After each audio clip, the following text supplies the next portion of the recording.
नमस्कार। जनता की बात में आपका स्वागत है। मैं हूं डॉक्टर संतोष मानव, लेखक, पत्रकार और आपका दोस्त। मित्रों, आज आपको एक कहानी सुनाता हूं। शायद आपने सुनी भी हो। चोर पकड़ा गया।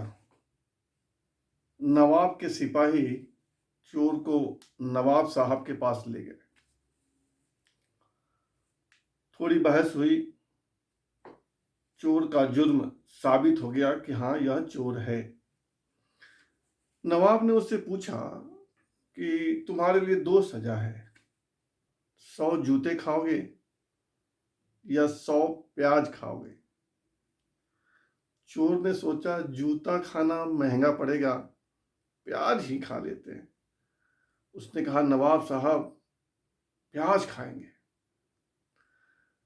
नवाब ने दरबार में कहा कि चोर को प्याज खिलाया जाए। 100 प्याज तत्काल आया और चोर ने प्याज खाना शुरू किया। 1 2 3 4 5 6 7 8 9 10 12 15 प्याज खाने के बाद जलन होने लगी चोर को। चोर ने कहा नहीं नहीं नहीं नहीं नहीं, प्याज नहीं खाएंगे, जूते खाएंगे। राजा ने कहा जूते लगाओ। 1 2 10 12 15 20 जूते पड़े। चोर को पीठ में दर्द हुआ। कहा नहीं, फिर से प्याज खाएंगे। राजा ने कहा प्याज खाओ। फिर वो 25 30 40 तक पहुंचा। फिर उसको जलन हुई। कहा नहीं नहीं नहीं नहीं नहीं, जूते ही ठीक रहेगा। फिर उसको 10 20 जूते पड़े, 50 तक पहुंचा। संख्या 50 तक पहुंची। फिर कहा नहीं नहीं, जूते नहीं खाएंगे, बहुत दर्द होता है, बहुत चोट लगती है, प्याज ही खाएंगे। ऐसे ही क्रम से उस चोर ने 100 प्याज भी खा लिए, 100 जूते भी खा लिए। संदर्भ थोड़ा अलग है, लेकिन आज हमारे देश में यही हो रहा है। कोरोना काल में देश के लोगों की बेवजह जान नहीं जाए, इसलिए हम लॉकडाउन लेकर आ गए। अर्थव्यवस्था का बुरा हाल हुआ, बैठ गई है अर्थव्यवस्था। दुनिया भर की रेटिंग एजेंसियां बता रही है कि हिंदुस्तान की अर्थव्यवस्था बैठ गई है और 2021 तो माइनस में जाएगा। प्लस में तो जा ही नहीं सकता, माइनस की रेटिंग हो गई है।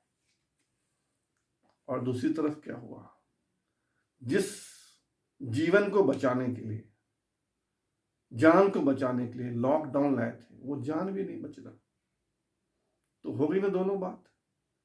देशवासी जान भी गंवा रहे हैं, थोक के भाव से जान गंवा रहे हैं, और अर्थव्यवस्था तो बैठ ही गई।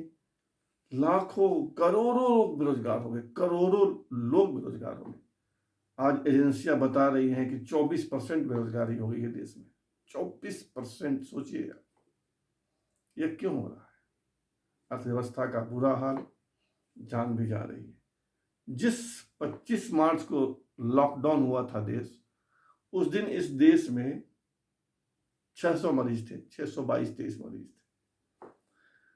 और जिस 1 जून को लॉकडाउन हटाया गया, छूट देने की शुरुआत हुई, उस दिन कितने थे? 1,86,000। उस जब लॉकडाउन की शुरुआत हुई थी, इक्का दुक्का मौत, इक्का दुक्का लोग जान गए थे। और 1 जून को 5,500 लोग मर चुके थे। यानी जब कोरोना कुछ नहीं था, तब हमने लॉकडाउन का फैसला किया, और जब कोरोना बहुत बढ़ गया तो हमने लॉकडाउन हटा दिया। परिणाम क्या हुआ?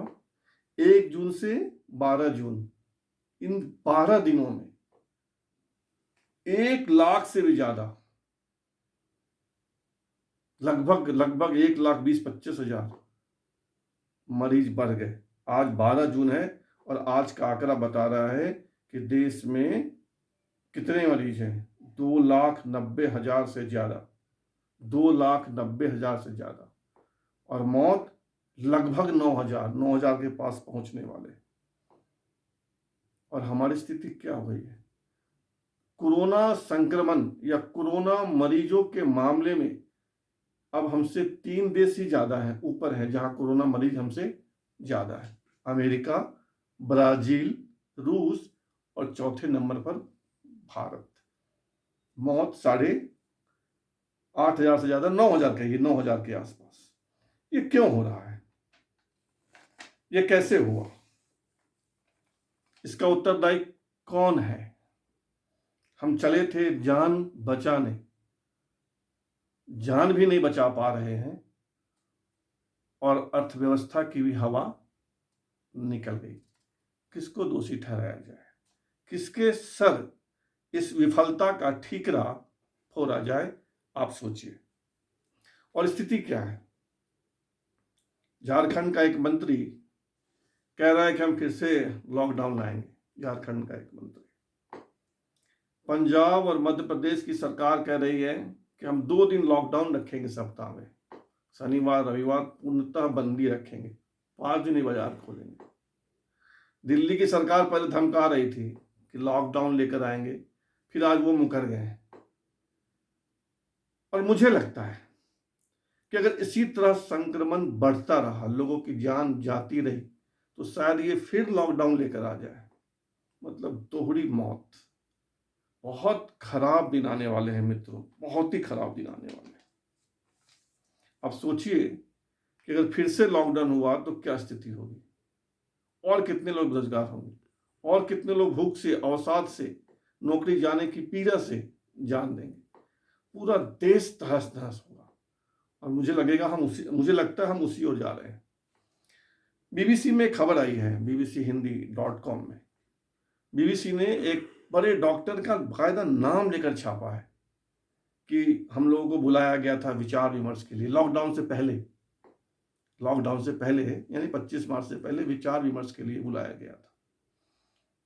और हम लोगों ने अपनी अपनी राय दे दी, मतलब उन डॉक्टरों ने जिनको बुलाया गया था उन्होंने अपनी अपनी राय दे दी। लेकिन वो डॉक्टर साहब ये भी कह रहे हैं कि हमें लगा कि फैसला तो हो चुका है, ये विचार विमर्श तो दिखावा है, सिर्फ दिखाने के लिए विचार विमर्श के लिए बुलाया गया। तो ये देश में हो रहा है। मुझे लगता है कि ओवर स्मार्ट बनने के चक्कर में ये सारी स्थितियां हो रही है। अस्पतालों का हाल आप सुन रहे होंगे, मुंबई में, दिल्ली में, अहमदाबाद में, इंदौर में क्या हाल है। तमाम प्राइवेट अस्पताल लूट का अड्डा बन रहे हैं।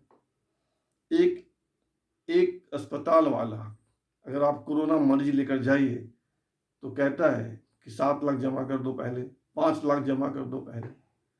हमारे जैसा, आपके जैसा आम आदमी कहाँ से 7 लाख जमा करवाएगा?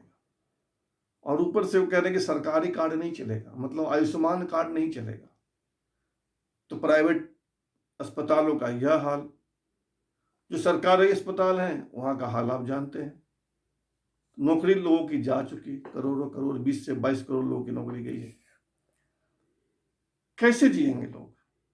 फिर भी जीना तो है, घोर अंधेरा हो फिर भी जीना तो पड़ेगा सुबह की उम्मीद में। तो हमें खुद सावधानी बरतनी पड़ेगी। आप कुछ मत कीजिए, 2-3 काम आप जरूर कीजिए, मैं भी करता हूँ।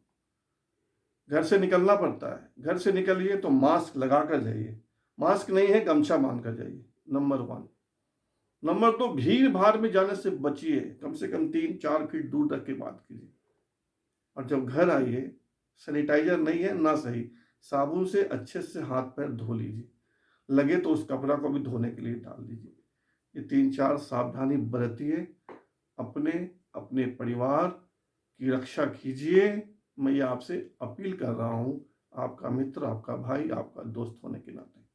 जनता की बात में आज इतना ही। हम कल फिर मिलेंगे नए मुद्दे के साथ। तब तक नमस्कार। लेकिन जनता की बात को सब्सक्राइब कर लीजिए। सब्सक्राइब में कोई पैसा नहीं लगता। जब आप वीडियो खोलेंगे तो वहाँ एक लाल अक्षरों में लिखा होता है सब्सक्राइब, उसको दबा दीजिए। इससे सिर्फ इतना होगा कि जब भी मैं कोई नया वीडियो डालूंगा तो उसकी तत्काल सूचना आपको मिल जाएगी। तो आप ऐसा जरूर कीजिए ताकि आपका मेरा दोस्ताना बरकरार रहे। धन्यवाद।